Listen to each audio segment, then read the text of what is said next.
Imagine this. You finally board your cruise ship. The countdown is over. Your bags are stowed, and you're ready for 7 days of pure ocean bliss. But within an hour, something feels off. The food isn't quite what you imagined.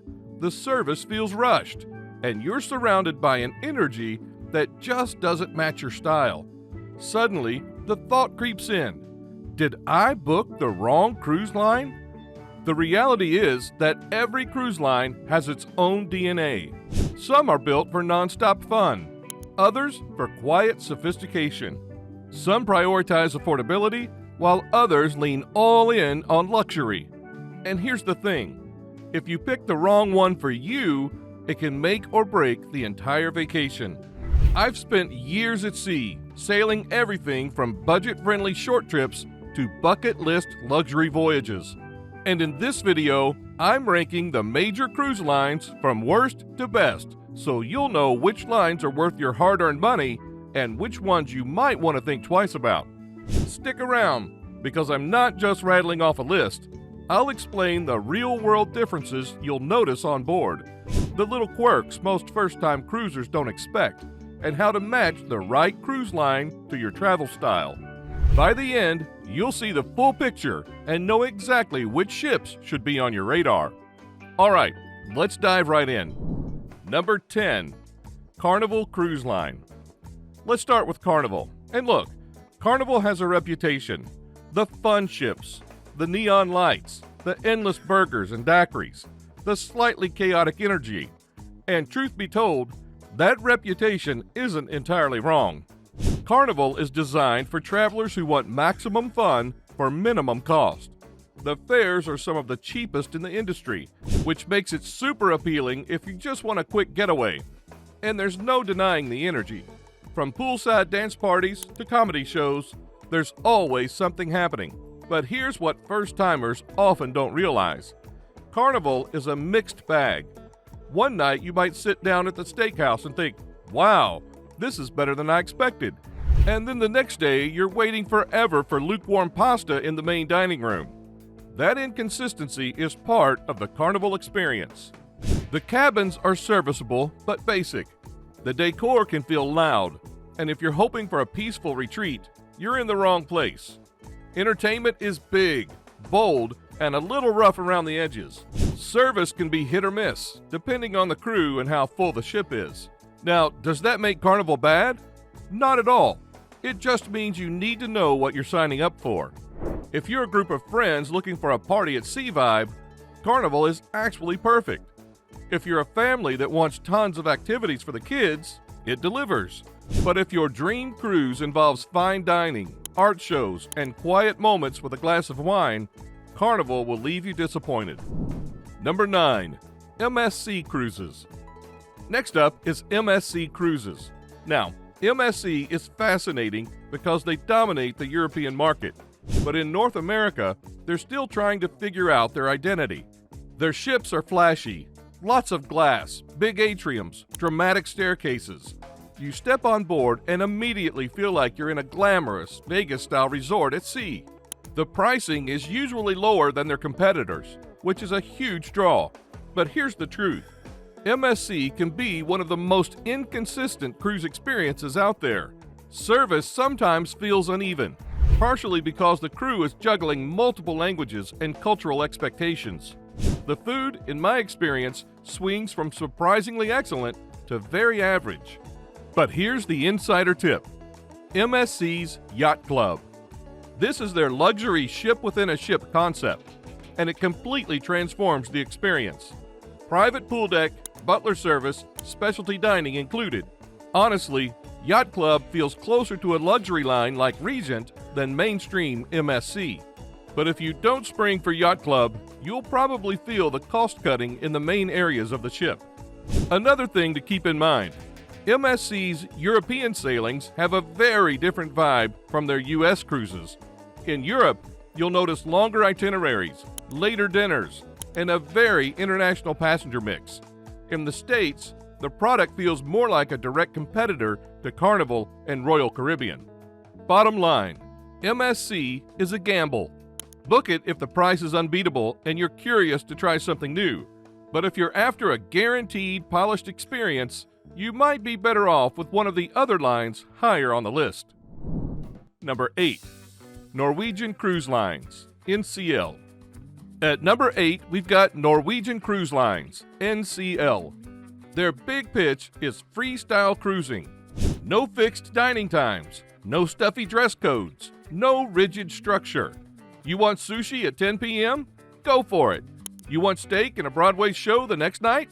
Done. That flexibility is awesome. But here's the catch. The best food on NCL usually isn't in the included venues.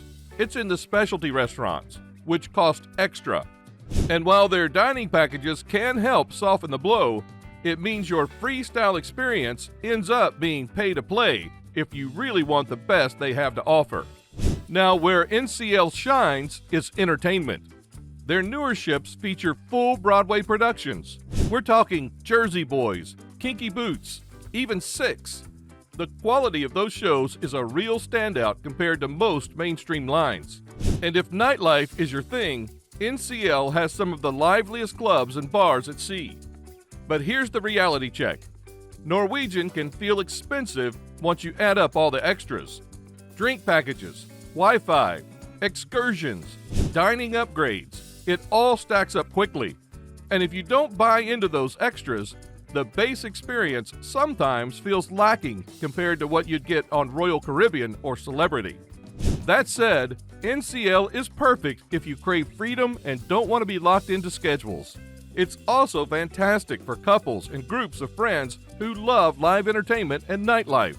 But for families or budget-focused travelers, the nickel and diming can be a real turnoff. Number 7.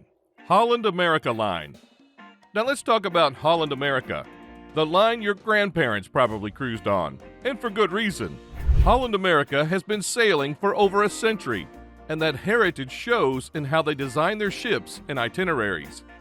The vibe on board is calm, refined, almost understated. You won't find water slides or zip lines here. Instead, you'll walk into a piano lounge, maybe a cooking class, or even a lecture about the ports you're about to visit. One thing Holland America does really well is destination immersion. They're particularly strong in Alaska, partly because they own their own lodges and even their own private rail cars. That means they can offer land and sea packages that go way beyond just the ship. If you want to see glaciers, national parks, and wildlife in a more in-depth way, Holland America is top tier. Food-wise, it's consistently good. Not over-the-top luxurious, but very solid, with a few standout specialty venues. Service is polished.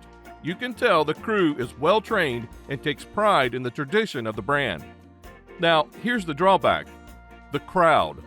Holland America attracts an older demographic, and the energy reflects that.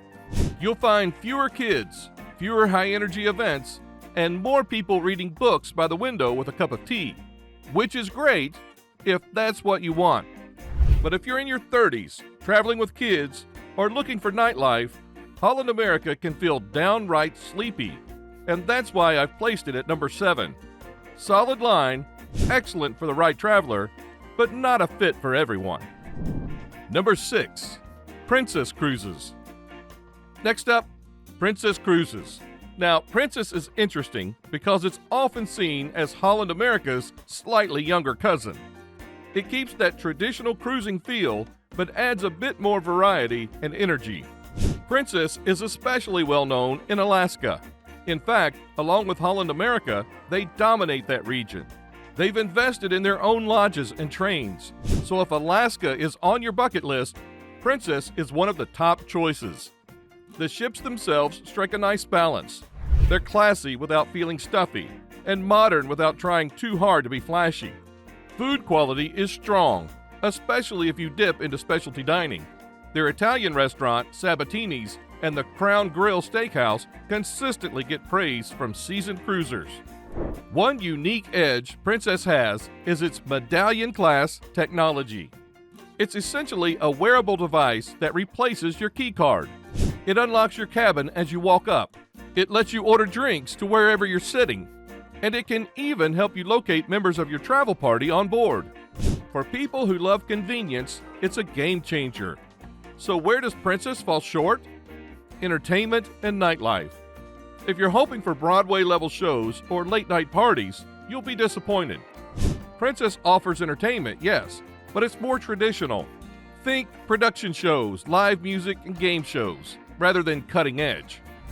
Overall, Princess is best for couples, multi-generational families, or travelers who want that classic cruise experience with a few modern touches. It's not the most exciting line, but it's reliable, comfortable, and consistently good. Number 5. Disney Cruise Lines. Alright, at number 5, we're jumping into something very different. Disney Cruise Lines. Now, I know what you're thinking. Disney is just for kids, right? Well, not exactly. Yes, Disney is the ultimate cruise line for families. The kids' clubs are unmatched. We're talking immersive spaces where kids can interact with Marvel superheroes, build droids with Star Wars characters, or hang out with Disney princesses. The level of thought and investment here blows every other line out of the water. But here's the surprise. Disney also caters really well to adults. The ships have adult-only pools, lounges, and entertainment. And their fine dining restaurants, Palo and Remy, rival anything you'll find on Celebrity or Regent. The entertainment? Broadway quality productions of Disney classics like Beauty and the Beast or Frozen. These shows alone are worth a ticket price for Disney fans. And speaking of ticket price, that's the catch. Disney is expensive, sometimes double what you'd pay on Royal Caribbean or Carnival for a similar itinerary. Cabins are larger than average, food is better than people expect, and the service, in classic Disney fashion, is impeccable. The crew goes out of their way to make everything feel magical. So who is Disney for? Obviously, families with kids will get the most out of it. But Disney is also a great choice for die-hard Disney fans of any age or adults who want to cruise with a little extra magic baked in. Just be prepared to pay for it, because this isn't a value option. Number 4. Celebrity Cruises. Now let's move to number 4. Celebrity Cruises. Celebrity brands itself as modern luxury, and honestly, they deliver on that promise.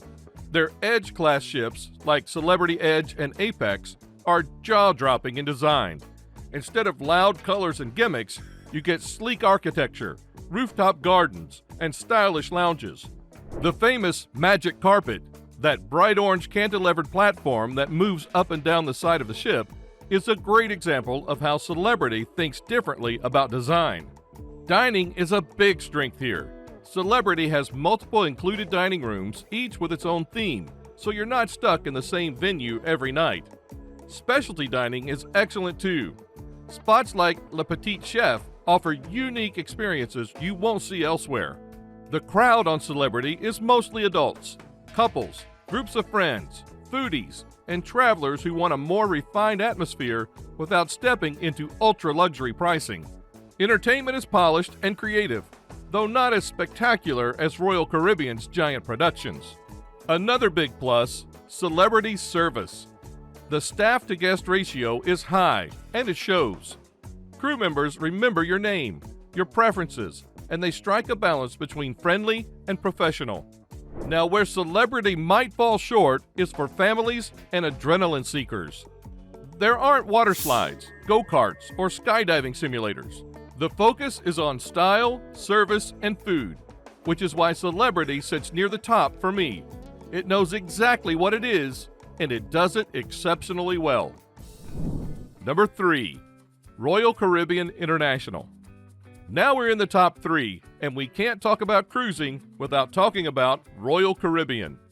If cruising were a theme park, Royal Caribbean would be Disney World. Their ships are massive, bold, and packed with experiences that sometimes make you forget you're even at sea. Step on board one of their Oasis class or the brand new Icon of the Seas, and it's like walking into a floating city.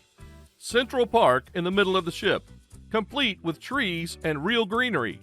Surf simulators, zip lines, and rock climbing walls. Aqua theaters with high diving performances. Ice skating rinks. robot bartenders. You name it, they've probably squeezed it onto a ship. But here's what people don't always realize. Royal Caribbean isn't just about spectacle. It's about choice. You can spend your entire cruise lounging by the pool and eating pizza at Sorrento's, or you can have fine dining experiences at Chop's Grill and Wonderland. You can catch a Broadway musical one night and a comedy show the next. Families can all find their own pocket of happiness. Kids at the splash park, teens at the arcade, adults at the wine bar. The downside? Crowds. These ships can carry over 6,000 passengers, which means popular spots fill up quickly. If you're someone who hates waiting in line or squeezing into a crowded pool deck, you'll need to plan your day strategically. Royal also has a bit of the nickel and dime effect. While the base cruise fares get you a ton, many of the coolest dining experiences, activities, and even Wi-Fi are add-ons. But compared to Norwegian, Royal tends to feel a little more balanced. You can have a great time without paying extra, but if you want the full wow factor, you'll definitely be tempted to open your wallet. So why is Royal Caribbean so high on the list? Because they've managed to become the ultimate all-around cruise line. Whether you're a first-timer, a family, or just someone who loves options, Royal delivers an experience that's tough to beat. Number 2. Virgin Voyages. At number 2, we've got the disruptor, Virgin Voyages. Richard Branson came into the cruise industry with a very clear mission: throw out the rule book and start fresh. First, Virgin is adults only. No kids, no exceptions. That instantly changes the vibe on board. Instead of screaming toddlers at the buffet, you get a trendy, resort-like atmosphere that feels young, stylish, and modern. The ships themselves are sleek and edgy, with decor that feels more like a boutique hotel in Miami than a traditional cruise ship. There are over 20 dining venues, and here's the kicker, they're all included. No upcharges for specialty dining. You want Korean barbecue one night and an experimental fine dining tasting menu the next? Go for it. Gratuities are also included, which makes the pricing feel more transparent compared to mainstream lines. Wi-Fi is free. Soda is free. Group workouts are free. It feels refreshing in an industry that usually tries to squeeze every extra dollar out of you. Entertainment is where Virgin really breaks the mold. Instead of Broadway shows, you get immersive theater, cabaret, drag shows, and DJs spinning late into the night. Some of it is edgy, some of it is downright wild, but it all feels designed to surprise you. Now, Virgin isn't for everyone. If you're looking for a traditional cruise with piano bars and formal nights, you're going to hate it. But if you're under 50 or just young at heart, and you want a cruise that feels like a trendy, all-inclusive resort, Virgin is one of the most exciting options on the market right now. The only real drawback? It's still new. The fleet is small, the itineraries are more limited, and not everyone has heard of it yet. But give it time, because Virgin is changing the game. Number 1. Regent 7 Seas Cruises. Finally, number 1. Regent 7 Seas. If Royal is the theme park and Virgin is the trendy boutique hotel, Regent is the 5-star, white-glove, ultra-luxury experience. Regent ships are much smaller than the mega ships of Royal or MSC, carrying just a few hundred passengers instead of thousands. That means no crowds, no lines, and a level of service you simply don't get elsewhere. Crew-to-guest ratios are among the best in the industry, and it shows in every interaction. The cabins? They're not even cabins. They're suites, spacious, beautifully designed, and all with private balconies. Dining is world-class, with restaurants serving cuisine that could compete with Michelin-starred establishments on land. And the best part? Almost everything is included. Flights, transfers, excursions, Wi-Fi, fine wines, premium spirits, gratuities. It's all rolled into the fare. That means once you step on board, you don't have to think about money again. There's no nickel and diming, no sales pitches, no upsell pressure. just pure relaxation and indulgence. The itineraries are also more exotic. Instead of 7-night loops in the Caribbean, you might find yourself on a 14-night sailing through Asia, or exploring small ports in the Mediterranean that megaships simply can't reach. Now, the obvious downside is the pricing. Regent is expensive. We're talking tens of thousands of dollars for a suite on some itineraries. But for those who can afford it, Regent represents the pinnacle of what cruising can be. It's less about being entertained 24/7 and more about being cared for at the highest possible level. So while most people will never sail Regent, it earns the #1 spot because it shows what the very best cruise experience looks like. And there you have it. Every major cruise line ranked from worst to best. From Carnival's party ships to Regent's ultra-luxury suites. Each one offers something different. The key takeaway? There's no single best cruise line for everyone. It's all about finding the one that matches your travel style. If you're budget conscious and just want a fun escape, Carnival or MSC might be all you need. If you're a foodie who loves style, Celebrity will feel like home. If you're craving magic, Disney will blow you away. And if you're ready to splurge, Regent will show you cruising at its peak. The mistake most people make is assuming all cruise lines are the same. They're not. And when you match the right line to your personality, that's when the magic happens. Now, I want to hear from you. If you had to sail one cruise line for the rest of your life, which would you pick? Drop it in the comments. I love seeing your comments. And if you enjoyed this breakdown, don't stop here. Check out the next video on screen where I reveal the biggest cruise hacks that most passengers have no idea about. Plus, hit the link in the description to grab your free guide with 50 cruise hacks that'll save you money, stress, and time on your next sailing. Your voyage is just beginning.